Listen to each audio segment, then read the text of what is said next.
So when this battle was initially sponsored, right, it was Kiryu Kazuma from the amazing Yakuza series versus Batman from DC Comics. But I quickly explained to the sponsor that, this battle's a bit lopsided. Comic Batman is way crazier than people think. However, the Dragon versus Batman from the Arkham series, aka the Arkham Knight, this is an absolute banger. It's a fire matchup, so I'm going to quickly review both.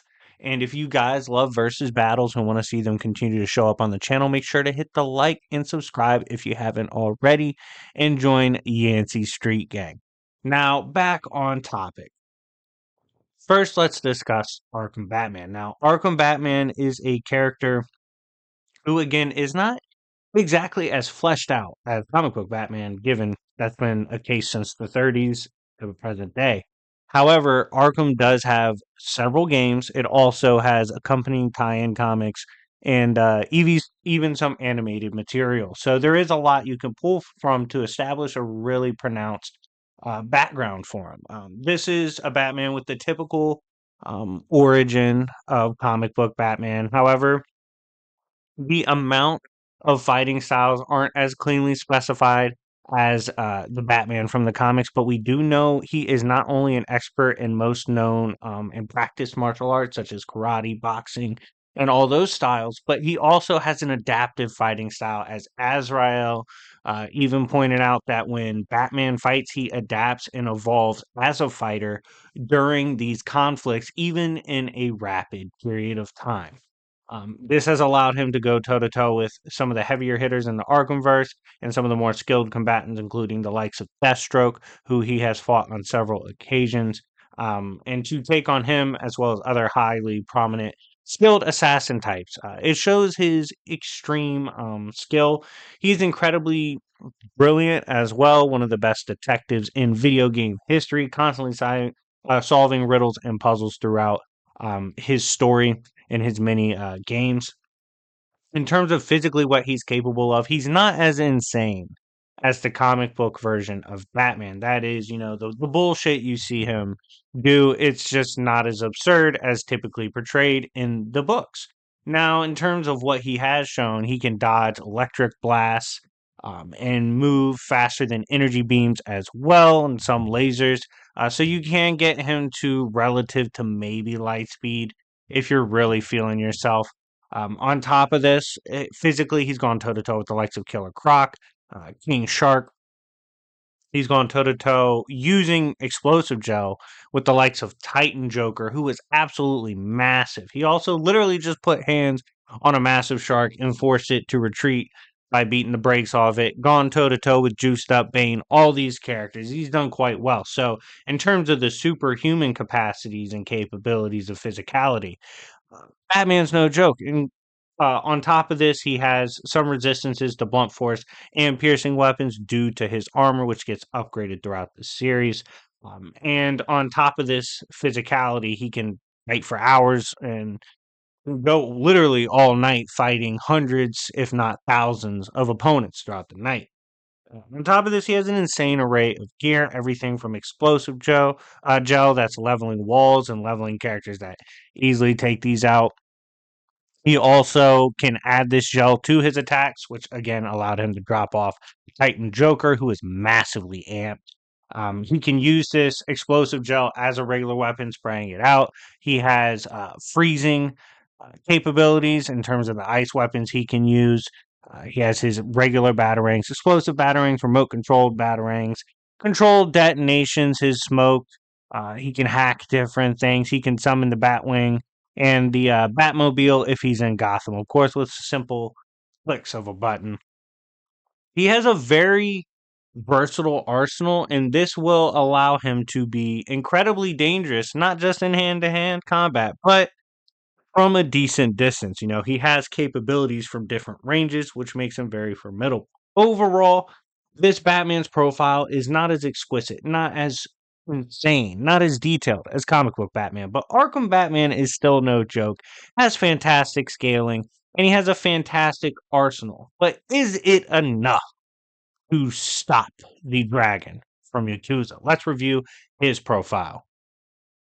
Now, for the other side of the battle, we have Kiryu Kazuma, the Dragon of Dojima from Yakuza, the famous game series. That's actually a really fun to play, and fun fact, kind of inspired the combative system used in the Arkham series. Now, in terms of what Kiryu is capable of, this verse is far wonkier than people imagine. First of all, he was a true member of the Yakuza, someone that was destined to one day grow up to become the most feared vessel to operate for the Yakuza, which is, of course, the dragon. Now, in this journey to become so, he does have a similar rule to Batman that's mostly upheld, which is he's not trying to kill anybody, he's just trying to put in work.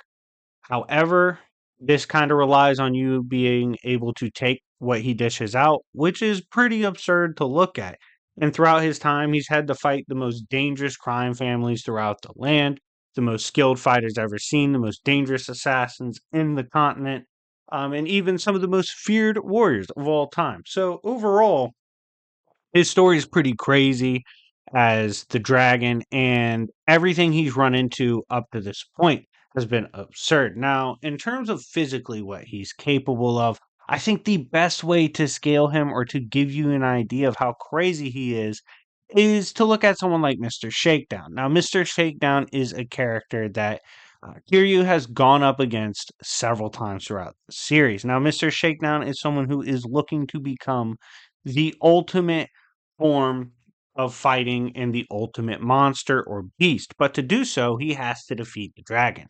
Keep in mind, Shakedown at one point was carrying around $1 trillion, which is billions of pounds. He fought at the bottom of the oceans. He's killed killer whales, killed sharks with his bare hands, swam across the oceans, walked along the deepest parts of the ocean's floor, which is almost an unfathomable amount of pressure on top of you. Fought immortal hermits, a whole bunch of crazy shit. Crazy scaling, basically making Shakedown the most dangerous creature on Earth. More dangerous than any living being and more powerful than any living being, as obviously you guys know how big whales get. Despite this, he does not scale to the dragon as Kiryu puts him down time and again, despite him getting stronger over time. On top of this physical profile being massively above what humans should be capable of, we've seen him casually break marble, stone, crystal, casually throw people around like it's nothing. In terms of his durability, he is susceptible to gunshot wounds. However, he can fight through several gunshot wounds, through stabs, blunt force drama. He can take what he dishes out as well. He has high tier endurance as well as being able to fight through things like poisoning and heavy losses of blood and trauma in general. Absolute tank who even out of his prime can return quickly to his prime with just a little bit of training, as all of his adventures have turned him into an absolute physical specimen. Some of his best speed scaling, it's kind of like Batman, where sure, yeah, bullets are always in the mix as well. But some energy attacks have been dodged, as well as when he's going at full speed.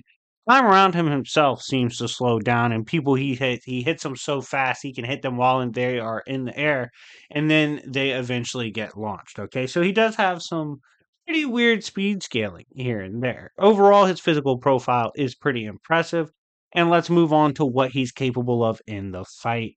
Now, there's actually 12 styles that he kind of shifts from. Um, Not 12, rather. I think it's close to that, but we have Brawler, Rush, Beast, Thug, Breaker, Slugger, Legend, Kisser, and then Legend again. These allow him to essentially evolve and adapt in every fight using different styles that he needs to in order to take them down. Like I said, he's also taken on skill wise what was stated to be the best fighters or warriors the world had ever produced, and he absolutely mowed them down.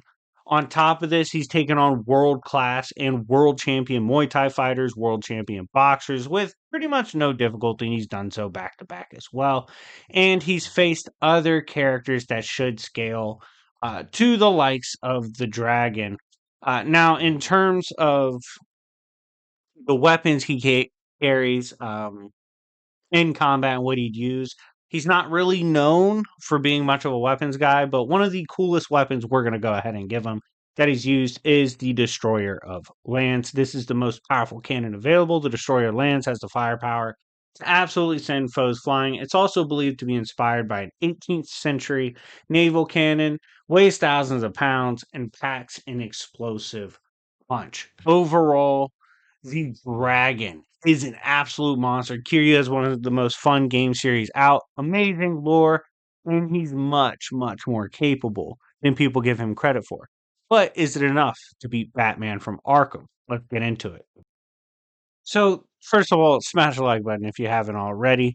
This is a really fun battle to analyze. Let's go ahead and break down how this is looking. So, in terms of attack potency and physical profile, it's an interesting comparison. I think attack potency wise, I do think Kiryu hits harder. I think the shit he does and the shit he scales to in Yakuza is absolutely hilarious. And his standard punch, his standard strikes, I do think he actually hits harder, standards wise, than Arkham Batman. Durability wise, I would say Kiryu probably base to base in terms of if they're not wearing armor or anything like that, probably better than Batman. However, with his armor on top of his normal absurd durability, probably slightly favor Batman. In terms of speed, it's pretty interesting. Both of them have decent arguments. I'm probably going to slightly lean towards Batman. Intelligence, I'm obviously leaning Batman. Now, outside of the physical profile and looking at that with the endurance and everything into it, I would say Kiryu's more of the natural physical powerhouse, with Batman being able to keep up in a lot of the categories and in a couple even surpass, especially given his gear and armor. Now, in terms of the gear and what they are bringing into this, while the Destroyer of Lands is impressive, obviously, Batman's arsenal and the many different things he is bringing into this is a lot superior to Kiryu. Both of them are really not much of killers. They do, for the most part, have no kill policies up to a certain point. So this is interesting in that respect too. It's going to be them trying to figure out what they're capable of, and then trying to put each other down. How this plays out, I see this being a drawn out battle with Kiryu certainly getting his licks in, especially constantly switching through his styles and being so physically overwhelming. However, Batman definitely has what it takes to hold him off and even put him down. I see his gear being the biggest factor, with the finishing blow likely coming from something like several batarangs followed up by an explosive gel laced punch. I think this is a fantastic battle, but I am going to go ahead and declare Arkham Batman the victor. But, anyways, guys, let me know what you think in the comment section down below. If he wins or loses, let me know. If you enjoyed this battle and you want to see similar ones, let me know as well. But, yeah, anyways, it's been your boy, Dr. Slash. And remember, it's Yancey Street, bitches.